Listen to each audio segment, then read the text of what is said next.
Turn it up. You're listening to Live and Loud with the Lord, Nelson. That is.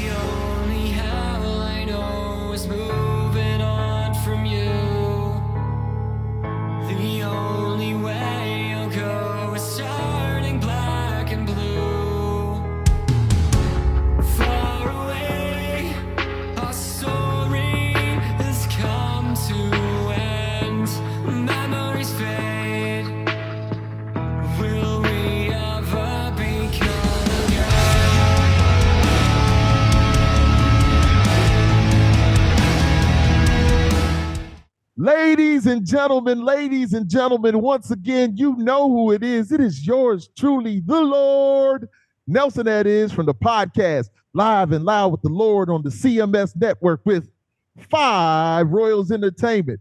And once again, as usual, I have a very special guest. These young men are really dope, man. And of course, I'm going to have to read what I've written about them because I like to big up my guests and let them know how special they are. Because if you're on this show, you're special. I don't care if everybody knows you or they don't know you. You're special as hell and you're dope as a motherfucker. And so we're going to read a little something about them, man. So ladies and gentlemen, when you hear this band, I don't care who you are, you can definitely find something or everything about them you like. It's like being in a strip club where no matter who you are or what you like, they have your type. Yeah.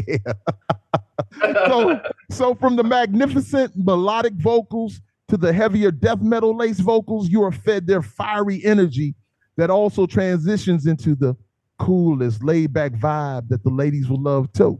You know, this is my opinion. This is what I feel. This is what I'm getting from it. So they're doing a great job of straddling that line between mainstream and hardcore, and I love it. So ladies and gentlemen, without further ado, I now welcome to Live and Loud with the Lord, the incredible Dragonfly Effect, ladies and gentlemen. Yes, indeed. Got to clap these gentlemen up. Yeah. What's up? What's up? What's going on? Hey, it's your world, man. So, first time being compared to a strip club. Gotta love it. Hey, man. Awesome. It's all love, man. So, yeah, love it. First and foremost, where are you guys from? Pittsburgh, Pennsylvania.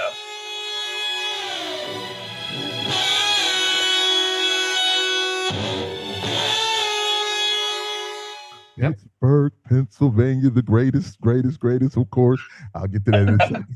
Well, I'll talk about it in a second. So what's the best thing about being from there? A little bit of everything, I'd say. It's not bad. I like the rivers. There's a good, culture on the water, I guess. Oh, really? Mm-hmm. Seasons are good. I have a boat, so, we use it. There's a spot for it. The food, yeah. There's good food. Yes, indeed. So you said you have a boat. What kind of boat do you have? It's older. It's like a recreational boat. I bought it for, me and my wife years ago. Now we have 2 little boys and right. It's good for skiing, water skiing, tubing, stuff like that. Gotcha. So it's not is it pontoonish like that, or just more like a ski boat? It's more of a speedboat, yeah. Okay, I got you. Yeah. See, I like to go fishing. I'm an avid fisherman. I go fishing. I love it. I like to get with my son and go do that. It's peace of mind and stuff like that. So when you say boat, man, that just grabbed me. I was actually talking to my boys the Friday or Saturday this week. Trout season just came in up here in PA. So right. They're both at the age now where they want to go hit it. So I'm just like, let's go. Oh, that's awesome, man. Those times are always great times. Yeah. But when my son was going to college and they asked him, what's something that we might not know about you? Because he played basketball also. They was like, what's something we might not know about you? He was like, when I go fishing with my dad and we just get out there and it's just us. And yeah, that's awesome. I was like, God, dog, man, this is beautiful. Yeah, that's awesome. And his mom was like, oh, you didn't say nothing about me. I was like, nah, it's all about me this time. So that's my plan. Dude, because honestly, them kids are tied to their mom forever. Yes, indeed. Especially boys, no doubt. So, I am a fan of the Pittsburgh Steelers, as we were talking about there not too long ago, and always will be, not unless South Carolina acquires a team. Yeah. So what is that energy like doing football season? No, not home, but I'm right here. Little league home, but I'm right here. No, not home, but I'm right here. Little league home, but I'm right here. No, not home, but I'm right here. Little league home, but I'm right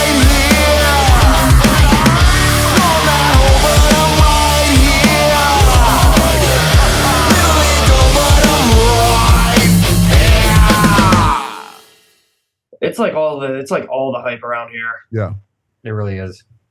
Like if it's football season, I don't know. People get completely engulfed in it. Mm-hmm. Fantasy football, everybody's on their phone constantly.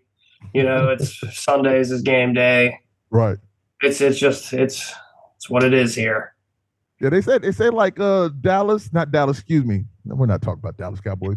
They said that like Pittsburgh and Green Bay, like when it's football season and on that Sunday, said like the city just really shuts down. It's all about what's going on with the football. So, hey, man. There's traffic. I know that.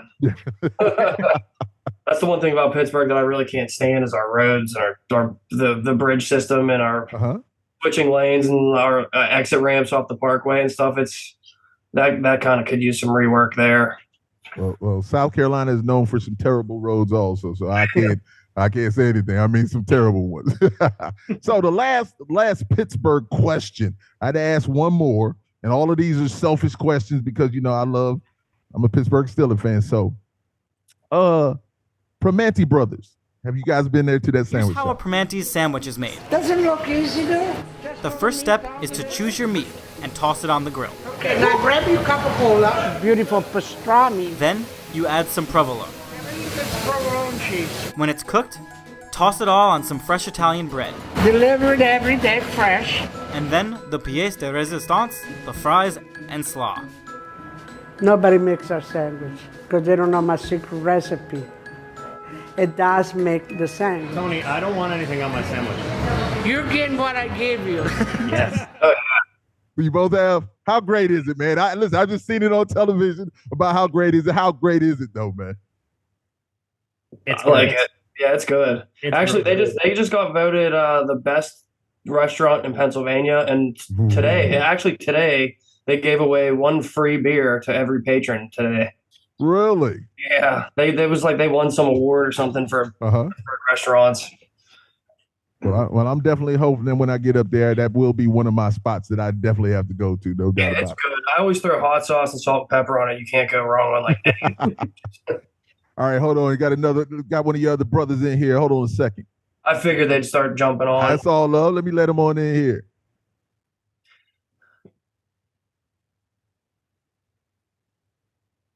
It's love. It's love. Let them get together.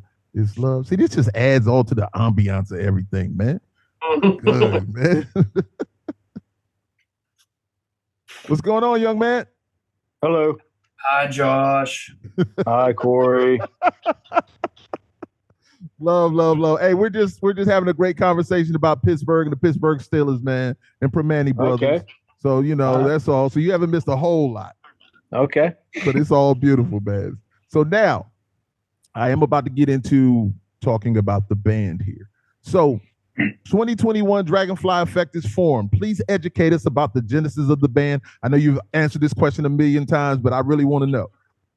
Matt, you want to take it? Yeah, so as Kory kind of touched base on, Kory and I go way back. We were in and out of projects together from 2016 and on. And, after one of our past projects that we were currently with at that time was kind of starting to go south, we were like, why don't we kind of just team up and do our own thing and just kind of go our own direction? And it was about September of 2021. We decided to go full steam ahead with this. And the name came to us. Actually, a buddy of ours kind of, how did Brad come up with that? You guys went to some sort of a show. Yeah, so we went to Riot Fest in Chicago in 2019. And there's a band called The Hue. They're like a Mongolian throat singing band. I don't know if anybody's familiar, but they're a cool band. But we were just joking the whole time because the field that they played in, there was like swarms of dragonflies everywhere. So the whole time we were at Riot Fest, we were like, oh, these Mongolians are like, they're just like summoning all these dragonflies with their like throat singing, because it just seemed fitting at the time because we were just having a good time, And then time goes by, we're just spitballing names out on my back porch, and Brad goes, hey, you guys got to be like The Hue, get that dragonfly effect, and he was just joking as like a stage prop, but then as soon as we heard it, we were like, oh, that's kind of like a cool, cool little thing. What up, though? Hi, buddy. Hi. How you doing? Hey, Daddy. Yeah, buddy. Why's Matt down like that? Because he's on the computer, buddy. You want to go upstairs while I finish my What's up, buddy? Yeah. I'll be up in a little bit, okay, bud? That's awesome. Yes, sir. Continue. I'm sorry, Dragonfly to you. Yeah. So jumping back off what Kory said, he said Dragonfly Effect, and both he and I were like, that's it. Right. It just was like a no-brainer at that point. We were like full steam ahead, and it worked out because the name, it actually turns out that there's like a philosophical movement behind it. Yes. Kind of stuff that we've already been aligned with, like trying to influence change and thinking for yourself and stuff like that. And that's already like an actual thing. So it all kind of fell into place. Gotcha. And we started to use it as like, like a metaphor for about like how social media sort of like can control and like consume people. So we kind of created like an anti-movement, it was like it would be the Dragonfly Effect, and we come up with this like, corporation, like essentially like a government agency that's like just using drones and social media to like control people. So it's like a think for yourself type of thing that, we have going. So. Got you. Well, with so many dope elements in this band, is it safe to say you guys are into all kinds of music? I am, yeah. Most part, yeah. Most part. Because I always have a thing, I was like, no genre snobbing. I don't believe it. I love everything. So, if it's hot, it's hot. I don't care what it is, man. It could be those Mongolian guys, or it could be some classic music, or, whatever it is. If it just sounds good to me, it sounds good to me. So I love everything, man. Yeah. If you can jam, I'm into it. I got you, no doubt. I've been listening to a lot of oldies recently, too, like 770 AM in my truck. Uh-huh. You can't beat it. It's like, it's a super local radio station. It's right here, like in our town almost. And it's just, they play all like 40s and 50s music. Oh, man. And I've been in like a 50s zone. And you said AM too? An AM station? Wow. I could just hear it. You know what I'm saying? It just it has a different sound. Yeah. No doubt.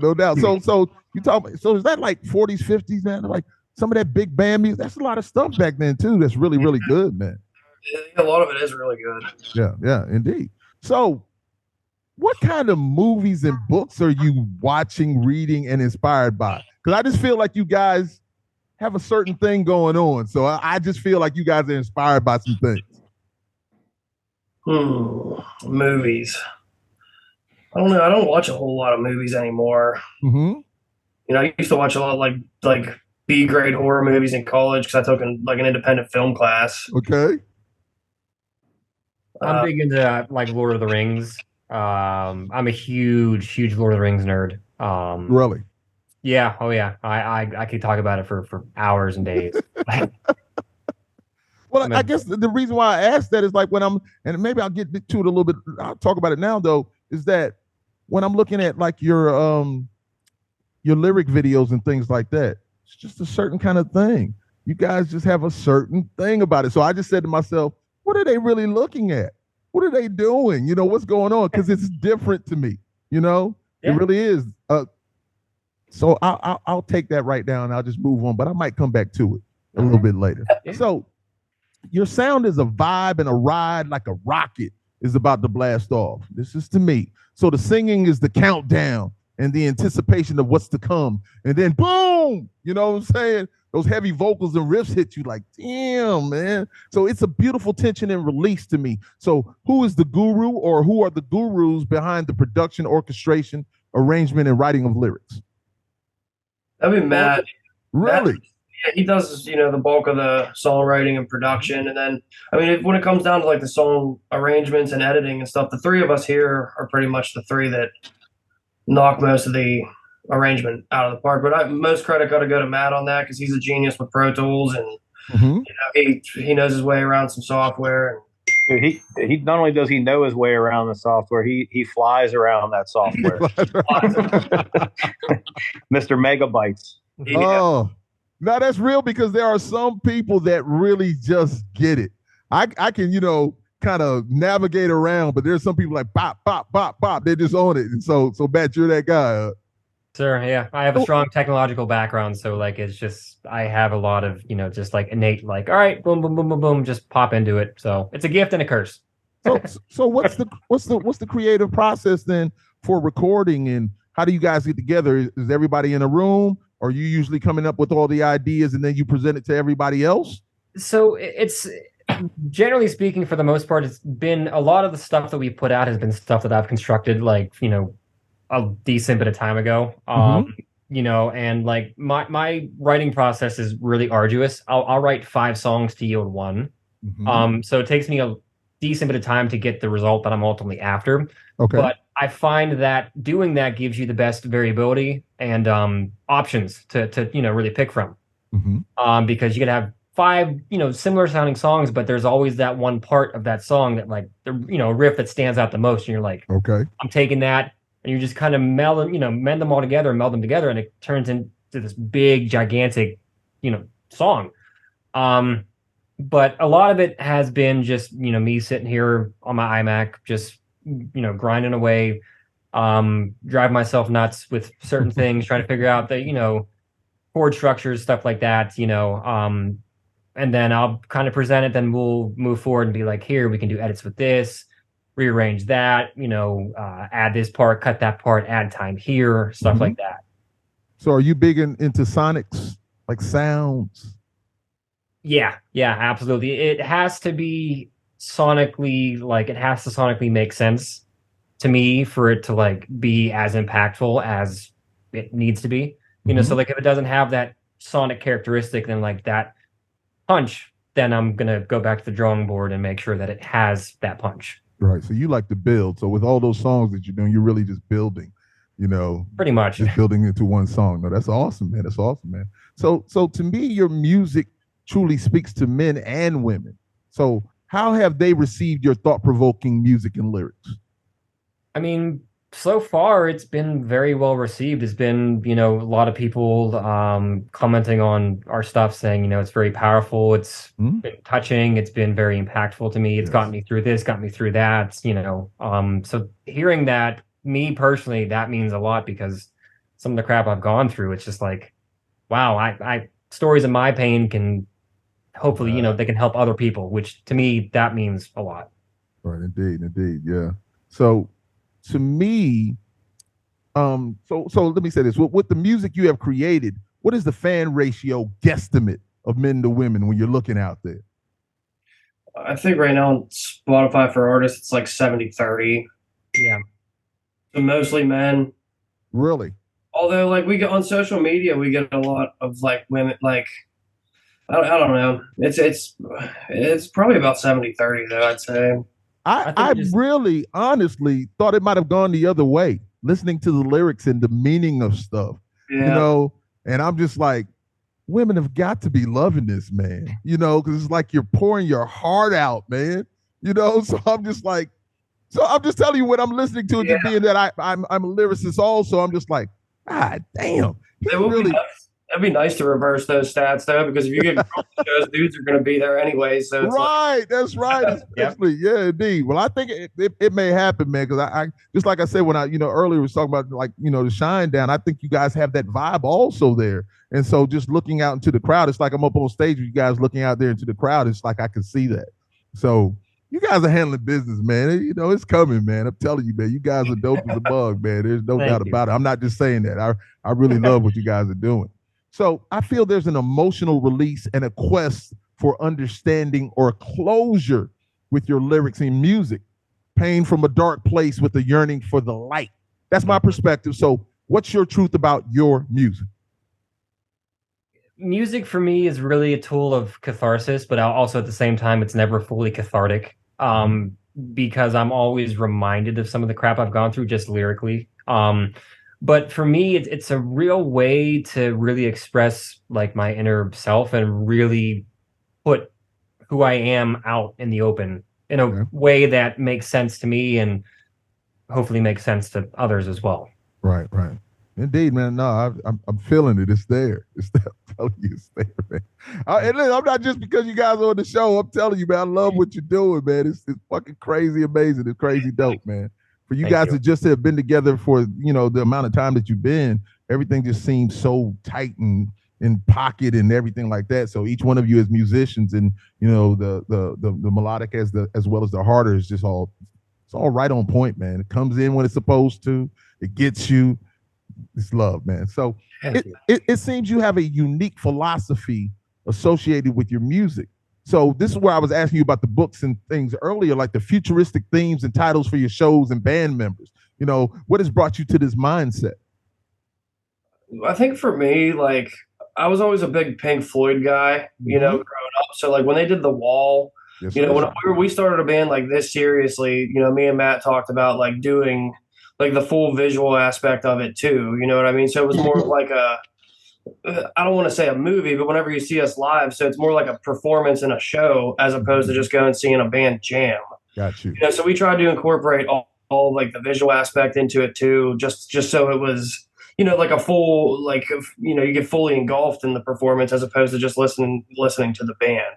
Yeah, indeed. We really wanted to make it like an experience, like, and we're still kind of evolving, and crafting that, the universe that is what Dragonfly is. We're still constantly working on that and expanding that and growing it and, trying to add new different cool things to our we refer to our shows as demonstrations because it's more right.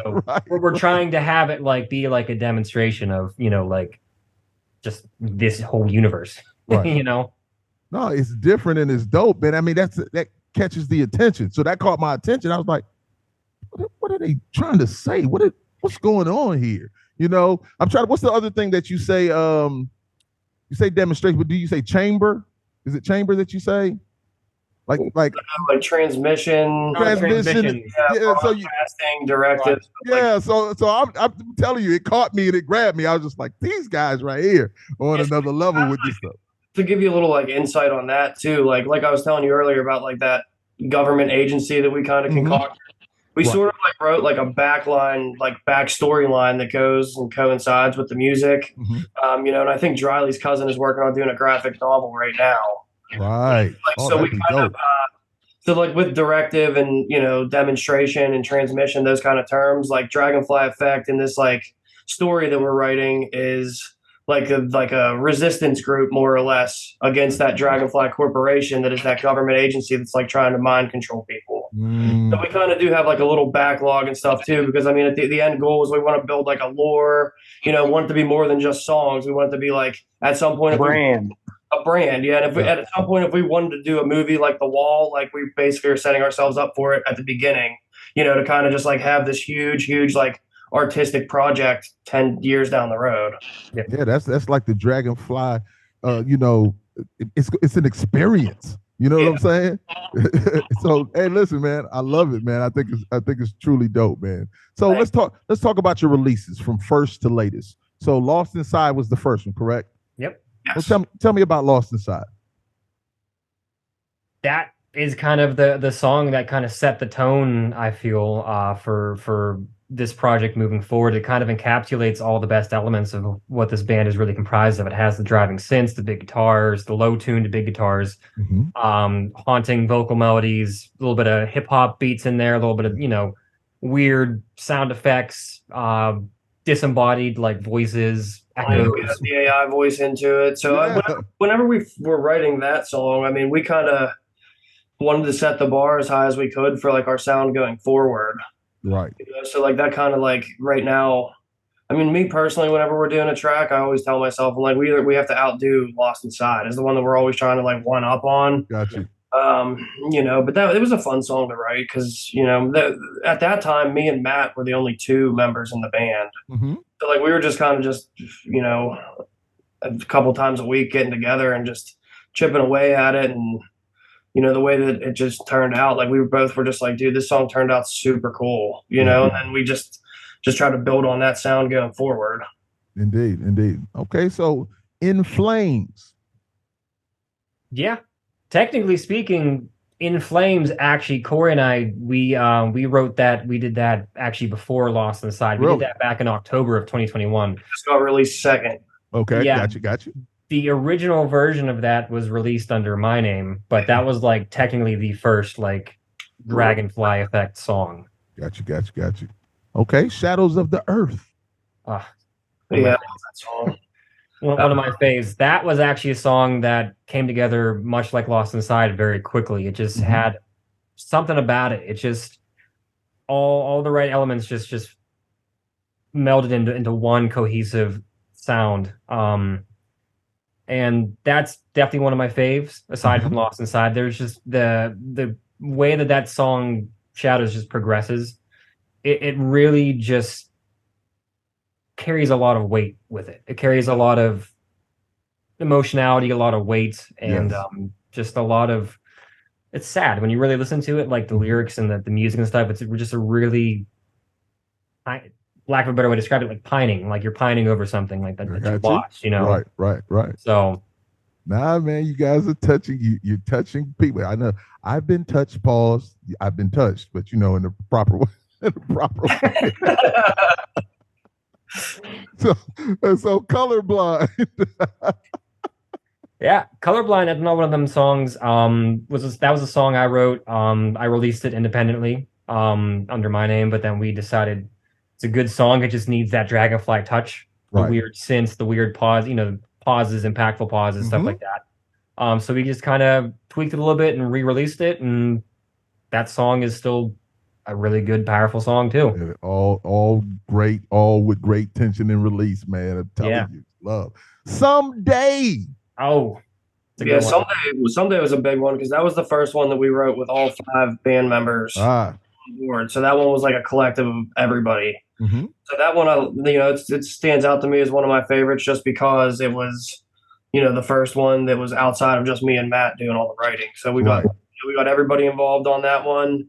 We all added our tweaks and our fine tuning and stuff to it, and we were able to keep our sound, quote unquote, but. Everybody was starting to get the vibe of everything by that point.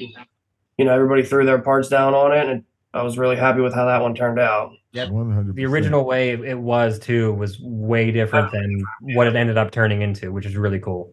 Which that's how I think a lot of the writing goes, because Matt will get like the bones or like the skeleton to something, and then we'll just slowly just start like all throwing ideas at it and chipping away and just doing small edits here and adding sound effects here and adding some space and some time and just trying to make them what they are. Yeah, making it happen indeed, man. Yeah. Love.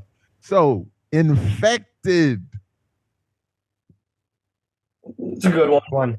That's a real good one. I like Infected. That was our most recent release. Yes, it is. Excuse me. But yeah, that one we got to collaborate with Chad Zaliga.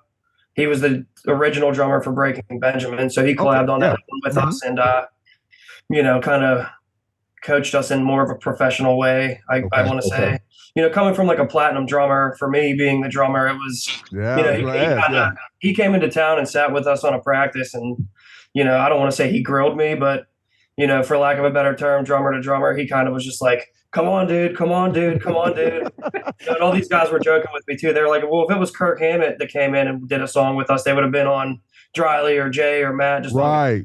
The fact that he was the drummer, he came in and I had like a nice crash course with, a platinum drummer, and it was nice. And he likes our sound and was willing to collab on it with us. That song turned out. Man, that's awesome, and I'm going to tell you, I'm going to big you up also on the fact that you were willing to allow that to happen, because so many people have egos, and it's just like my way, no way. But I always say, if there's somebody that's been super successful, I'm going to pay it. I'm not going to say they're going to be right all the time, but I'm going to listen to them because they gotta have a an inside look at what's going on, man. So I feel that. And a few people told me the same thing. They were like, "Oh, it's like sweet that you let him do that." And like from my perspective on it, like the drummer that taught me how to play drums, he was like a drum corps guy, super, super good. Mm-hmm. And then when I was in college, I took drum lessons from a guy named Norman Humphreys, who was like a 70-year jazz veteran, like one of Pittsburgh's greatest drummers, like of all time. Right. And it's like, I always want to learn. So like, if you don't take these people like that know more stuff than you seriously, like you're never going to get better yourself. So whenever he offered, like, sit down and, kind of co-write it with us, I was just like, for lack of a better term, I was like, I'm just going to pick his brain while I have the opportunity to, because why the hell not? He got 20 years on me. He's in places that I'm looking to go. So, might as well just see what he has to offer and take it for what it's worth. Open up that sponge in your skull and absorb. 100%. That's the thing. And quick story, I laugh because, like, I think about Rich Ward, Amazing. Of course, Rich is an amazing guitarist. You know, he's just so unbelievable. And so Rich plays with Fozzy. And so, you know, Fozzy had been doing things for a while. And then they brought in this producer. I can't think of his name, but he's a big time producer. And so they brought him in. And so Rich was like, Rich is usually the one doing all the producing. And so the guy was just like, yeah, just chill for a sec, you know?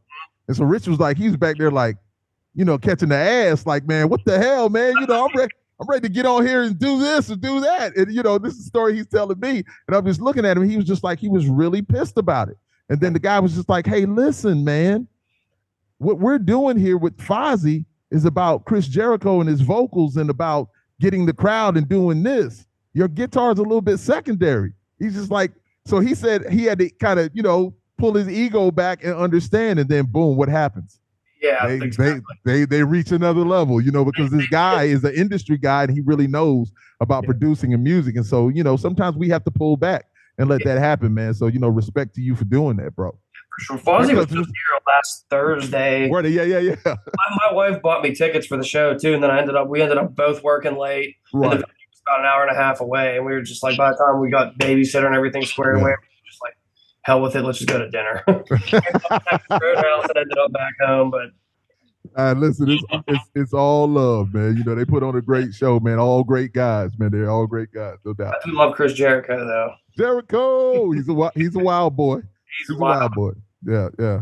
Okay, so now, Chris, quick story with Chris. So here it is, Stuck Mojo. We come to Paris, and Fozzy is ending their tour, and of course, Rich plays with, you know, a lot of the guys at that time played in Fozzy also that were in Stuck Mojo. So we were about to go on our tour starting in Paris with Volbeat. So I get on the bus and I fly in. And so I get on the bus and then everybody's sleeping. It's early in the morning. So I get in, I go to get in my bunk and it's across from the other bunks. You know how the buses are and stuff like that. So the tiers. So I kind of put my big ass in, you know, the other bunk so I can get in because I'm a big guy. I'm 6'5" at the time, 300 pounds. So I'm trying to get over, you know. So here I am. And then all of a sudden I feel a kick in my ass like boom. And I'm like, what in the hell? So me, I just laugh at it. It was nothing to it. So when we get in the club, I asked the tour manager, Toad, may he rest in peace. I said, Toad, whose bunk is right across from mine? He said, that's Chris's bunk. Because I'd never met Chris before. He said, that's Chris's bunk. So when I got in the venue, I walked up to him. I said, hey, man, why'd you kick me in my ass, man? He said, because you had your ass in my bunk. So it was wild. So that was just a great way of meeting him, man. It's just like now, Chris and every one of those guys, man, are amazing dudes, man. All of them, every single one of them, man. So yeah. So to me, each of these songs, they embraces the listener and opens us up mentally and spiritually to our personal failures and triumphs. So your music evokes these thoughts and feelings, and I applaud you for it. So you guys definitely have something special. So what should your rapidly growing fan base expect from you in the near future as far as touring and new music? I mean, ideally, I'd like to jump on a tour as soon as possible. Same. You know, we need to get a vehicle, which is one big hang up for us right now because we're fully independent. You know, we just started. Right. So, I mean, we want to get a couple shows under our belt, save up some money, and try to get a vehicle. Right. You know, so I think that's going to be like our next mid to short-term goal. You know, I'd say within a year, long-term goal would be to get out there and get on a tour.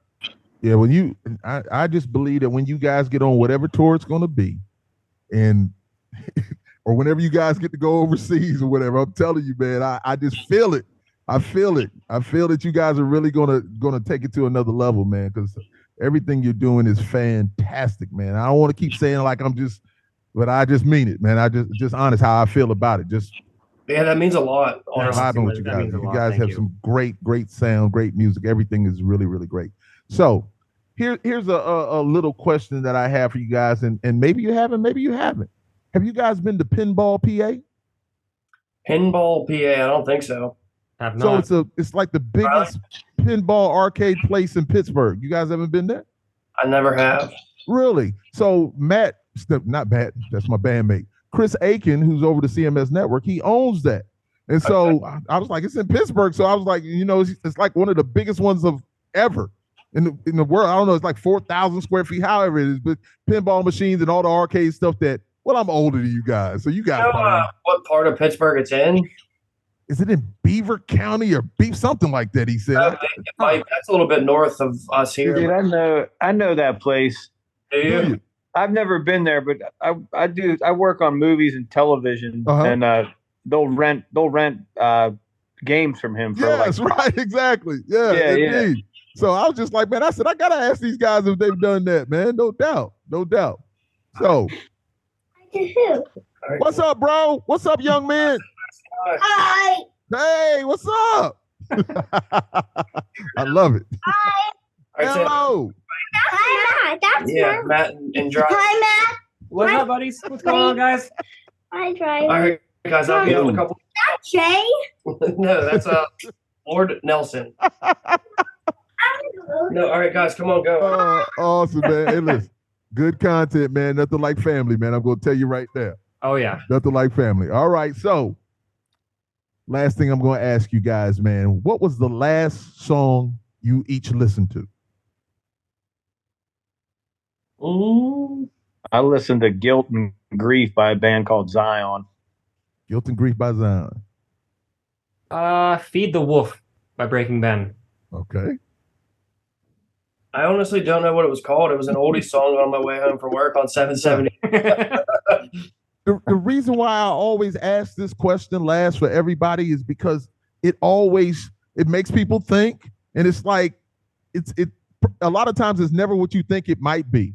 Meaning, like, we listen to so many different things and we're inspired so many different, so when you say these things, it's like, if I haven't heard it, I'm going to listen to what Josh just said. I want to go see what he just said. I want to go listen to that. I want to go listen to these songs and just take them and just vibe to them, man. So that's why I asked that song, man. So, hey, listen, once again, I want to thank you guys very, very much for your time. It's been a great conversation. I don't look at these as interviews. I watched a couple other things that you guys did. I didn't want to be nothing like those, and I hope mine has just been kind of different. I didn't want to ask you all the same questions. I go out there and listen to your music, and that's when I do my writing to figure out what I want to ask you. So it's just my way of doing things. It's just the Lord. It felt a lot like we're just hanging out. Yeah, and that's what I always wanted to be, man. I wanted to be like that. But once again, nice and comfy. Yes, indeed. So once again, you guys are super, super dope, man, and I appreciate your time. And so if you don't mind, let my watchers and listeners, have your contact information, your social media information. Yeah. So you can find us on all social media outlets at Dragonfly Effect Band. Go to our official website, dragonflyeffectband.com. From there, you can keep up to date with all of our tour dates, merchandise items, videos, latest releases, see some media posts, pictures, all that fun stuff. Give us a like on Facebook, follow us on Instagram. We'd love to have you out at a demonstration. Yeah, if anybody makes it to the website, sign up for the email list, and we'll keep in touch. Yeah, hey man, I love the demonstration thing. It's just different, and I really love it, man. So you know what? Another thing, show wise. So you guys are just really doing shows within your area, within traveling just to a certain, as far as you were saying vehicle wise. So. Yeah, we're kind of doing regional right now. We have some stuff in Ohio. We had something that fell through in Manhattan. Mm-hmm. The guy that booked us up there failed to book us. Okay. He was supposed to do a little bit of work on his end for us, and it ended up falling through because he's irresponsible. I don't know what the reason. Yeah. So. Yes, indeed. Well, gentlemen. Regional right now. Within Manhattan would have been 8 hours. So realistically, if anywhere in that radius. That's still a good drive though, but yes, indeed, man. Sure. But once again, I look forward to big things from you guys, man, and continue to handle your business and keep this, if you can, keep this collective together, man. You guys got something special, man. I bullshit you not, man. It's awesome, man. I really enjoyed it, and I'm not just saying that, man. Thank you so much. Thank you very much. So, ladies and gentlemen, once again, you know who it is. It is yours truly, the Lord Nelson, that is, from the podcast Live and Loud with the Lord on the CMS Network with 5 Royals Entertainment and the unbelievable Dragonfly Effect. Yes, indeed. Thank you, guys, man. Really appreciate it, man. Absolutely. Awesome. Yes, sir. You guys be good. All right. You too. All right, guys.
Turn it up. You're listening to Live and Loud with the Lord, Nelson, that is.